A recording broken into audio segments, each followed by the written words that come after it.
बातमी राजकीय वर्तुळातून आहे। राज्यमंत्री योगेश कदम यांनी पाकिस्तान नागरिक वास्तव आकडेवारीवरून या विधानावरून एकंदरीतच नाराजी व्यक्त केलेली आहे। राज्यमंत्री कदम यांनी गृह मंत्रालयामधील पाकिस्तानी नागरिक संदर्भात आकडेवारी परस्पर विधान केल्यामुळे नाराजी आहे असं सूत्रांच्या हवाल्यानं कळतंय।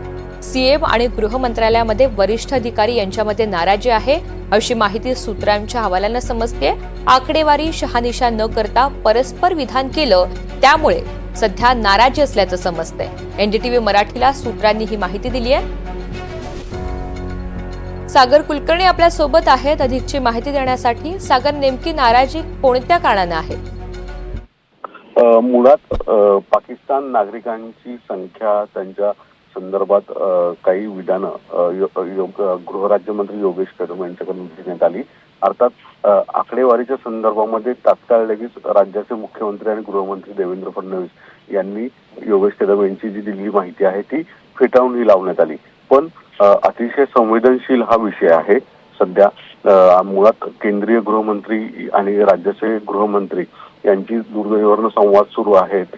पाकिस्तान नागरिकांना महाराष्ट्रात जे आहेत त्यांना बाहेर काढण्याची प्रक्रिया संपूर्ण राज्यामध्ये प्रत्येक जिल्ह्यात सुरू आहे। अशा परिस्थितीत अतिशय संवेदनशील माहितीच्या संदर्भामध्ये चुकीची आकडेवारी बाहेर दिली गेल्याने मोठा गैरसमज झाला आणि त्याला राज्याच्या मुख्यमंत्र्यांनाच खुलासा करण्याची वेळ आली। यामुळे राज्यमंत्री असणारे योगेश कदम यांनी कुठल्या आधारावर चुकीची माहिती दिली गेली आणि मुळात अशा स्वरूपाची माहिती माध्यमांसमोर बोलणं कितपत योग्य आहे यावरनं नाराजी सुरू असल्याचं समजतं। राज्यातल्या गृह मंत्रालयातल्या वरिष्ठ सूत्रांनी देखील याला दुजोरा दिलेला आहे।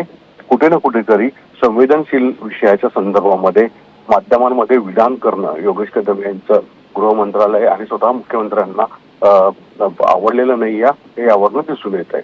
अगदी धन्यवाद सविस्तर माहितीसाठी।